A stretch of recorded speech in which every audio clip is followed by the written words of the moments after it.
اس کا رد عمل بھی آئے گا. انفیکٹ اس حملے کے فوری بعد ہی جو اسرائیل کا یہ دعویٰ ہے کہ ان کا ایک نیول بیس ہے اسرائیل کا، اس پر حملے کی کوشش کو ناکام بنایا گیا ہے. جب میزائل حملے کیے گئے، جو اسرائیل کا دعویٰ ہے کہ وہ ایران کی طرف سے آئے، لیکن بیفور اس کے کہ وہ اپنے ہدف کو نشانہ بناتے پہلے ہی ان میزائلوں کو تباہ کر دیا گیا. تو یہ جو ساری سچویشن اب ایوالو ہو رہی ہے، اس کے نتیجے میں آلریڈی ہم جانتے ہیں کہ اس وقت جو مڈل ایسٹ کے اندر صورتحال ہے، خاص کر کے غزہ کی جو صورتحال ہے، جو اسرائیل جو کچھ کر رہا ہے، تو اس کے بعد اگر ایران بھی اس میں براہ راست شامل ہو جاتا ہے، کیونکہ ایک بات ہمیں یاد رکھنی چاہیے کہ ابھی بھی ایران کی جو بھی سٹانس ہو، جو بھی پالیسی ہو اسرائیل کے حوالے سے، لیکن براہ راست کبھی بھی ان کی آپس میں لڑائی نہیں ہوئی. ہمیشہ تھرو ڈفرینٹ گروپس، اور جیسے میں نے کہا کہ حماس ہو، حزب اللہ ہو، یا اس طرح کی جو اسلامک ریزسٹنس جو کہتے ہیں کہ movement within entire Middle East جو اسرائیل کے خلاف لڑ رہے ہیں، تو ان کو تو ایران سپورٹ کرتا رہا ہے انڈائریکٹلی، لیکن کبھی بھی براہ راست اسرائیل کو اس طریقے سے کنفرنٹ نہیں کیا. لیکن یہ جو شام میں واقع ہوا ہے، دمشق میں، یہ کلیئرلی براہ راست ایران کے اوپر حملہ تصور کیا جا رہا ہے. جیسے میں نے کہا کہ بین الاقوامی قوانین کے مطابق جس ملک میں آپ کی ایمبیسی ہوتی ہے تو وہ آپ کا ایریا ہی تصور کیا جاتا ہے، وہ آپ کی ساورن ٹیریٹری ہوتی ہے. تو یہاں پر جو اسرائیل ہے، اس نے ایران کی جو ساورن ٹیریٹری ہے، جہاں پر اس کا ایک ٹیریٹری تھی، براہ راست اس کو نشانہ بنایا ہے. اور جو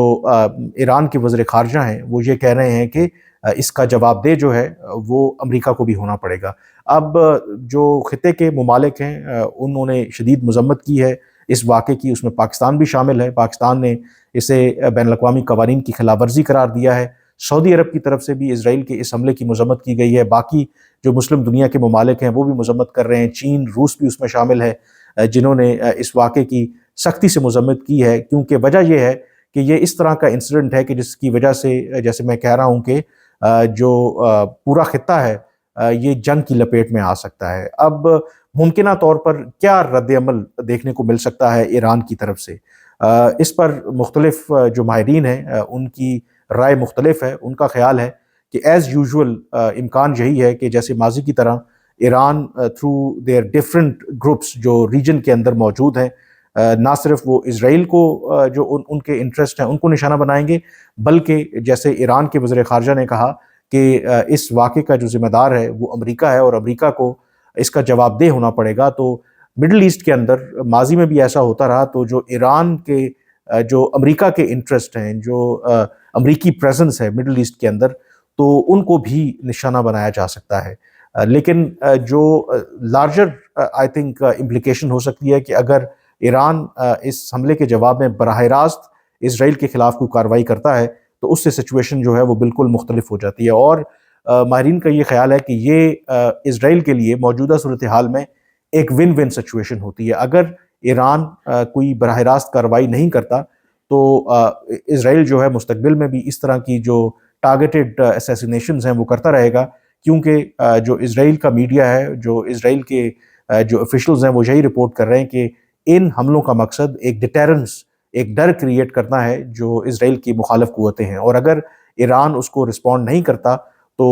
وہ بھی اسرائیل کے لیے ایک ون ون سچویشن ہے. اور اگر ایران رسپونڈ کرتا ہے اور پرووک ہوتا ہے اور براہ راست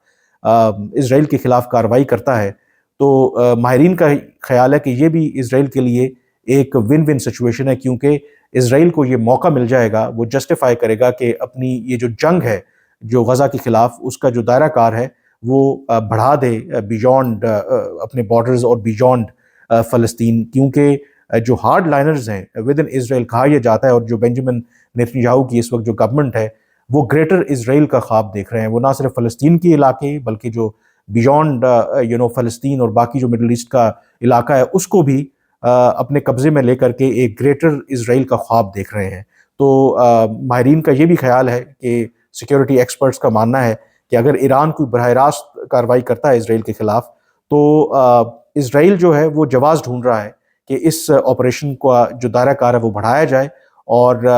اس سے وہ اپنے جو باقی آبجیکٹیوز ہیں وہ اچیو کریں. تو اس لیے ایک ڈیلیکیٹ سچویشن ہے، اور اسی وجہ سے آج جو UN سیکیورٹی کونسل کا ہنگامی اجلاس وہ ہونے جا رہا ہے، جس میں یہ جو موجودہ صورتحال ہے اور جو اسرائیل کے اٹیکس ہیں آن دی ایرانین ایمبیسی ان سیریا، اس کے بعد کی جو سچویشن ہے اس کو ڈسکس کیا جائے گا۔ امریکہ بھی یہ کنسرن شو کر رہا ہے کہ اس واقعے کے بعد یہ خدشہ ہے کہ یہ جو جنگ ہے، جو لڑائی ہے، کانفلکٹ ہے، اس کا دائرہ کار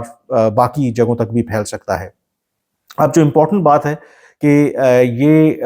ایران اس ساری جو حملے کو کیوں لائٹ نہیں لے گا، اس کی وجہ یہ ہے کہ یہ قدس فورس کے ایک اہم اور سینئر کمانڈر تھے جنرل زاہدی۔ اور قدس فورس کیا ہے؟ قدس فورس بنیادی طور پر آپ کہہ سکتے ہیں کہ یہ جب ایران کا انقلاب آیا تھا 1979 میں، تو جو ایران کے انقلاب کی مخالف قوتیں ودن ایران اور آؤٹ سائڈ جو ایران جو مخالفت کر رہے تھے، ان کو کاؤنٹر کرنے کے لیے جو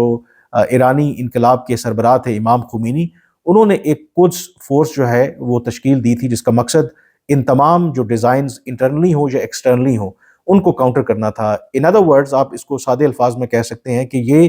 ایران کا، آپ کہہ سکتے ہیں کہ ایران کی ایک CIA ہے، یعنی کہ جو باہر ایران سے باہر جو بھی اس طرح کے سیکرٹ آپریشنز ہوتے ہیں وہ قدس فورس ہی سر انجام دیتی ہے۔ اور انٹرسٹنگلی یہ براہ راست کوئی اس طرح کی کارروائی نہیں کرتے، یعنی کہ جو بھی ان کی اسٹرینتھ ہے یہ فیسیلیٹیٹ کرتے ہیں، یہ ڈفرینٹ جو گروپس ہیں ان کے ساتھ انگیج کرتے ہیں اور ان کو سپورٹ کرتے ہیں، جیسے حماس، حزب اللہ۔ اور امریکہ نے ماضی میں یہاں تک الزام لگایا، جب امریکی افواج افغانستان میں موجود تھے اور طالبان کو شکست دینے کی کوشش کر رہے تھے، تو امریکہ نے یہ بھی الزام لگایا تھا کہ یہ قدس فورس جو ہے وہ افغان طالبان تک کی حمایت کر رہی ہے، ان کو اسلحہ فراہم کر رہی ہے، ان کو ٹرین کر رہی ہے اور امریکہ کے خلاف لڑنے کے لیے۔ تو یہ ان کا ایک، آپ کہہ سکتے ہیں کہ ایک CIA ہے، یعنی کہ ایک سیکرٹ سروس ہے ایران کی قدس فورس، اور بہت انفلوئنشل ہے ایران کے اندر۔ اسی لیے جب جنرل قاسم سلیمانی کی ہلاکت ہوئی تھی تو اس کے بعد پھر ایران نے جواباً جو امریکہ کے جو اڈے تھے فوجی ان کو نشانہ بنایا تھا مڈل ایسٹ کے اندر۔ تو اس وجہ سے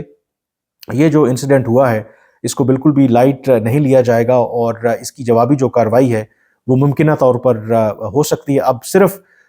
طے یہ ہونا باقی ہے کہ وہ جوابی کارروائی ایران کی طرف سے کس نوعیت کی ہوگی۔ کیا وہی پرانے روایتی طریقے سے اسرائیل کو تھرو دیئر ڈفرنٹ پراکسیز اور گروپس وہ نشانہ بنائیں گے، یا پھر براہ راست وہ کوئی کارروائی کرنے کا ارادہ رکھتے ہیں؟ بہرحال جو اس وقت سچویشن ہے وہ بہت آپ کہہ سکتے ہیں کہ نازک ہے، اور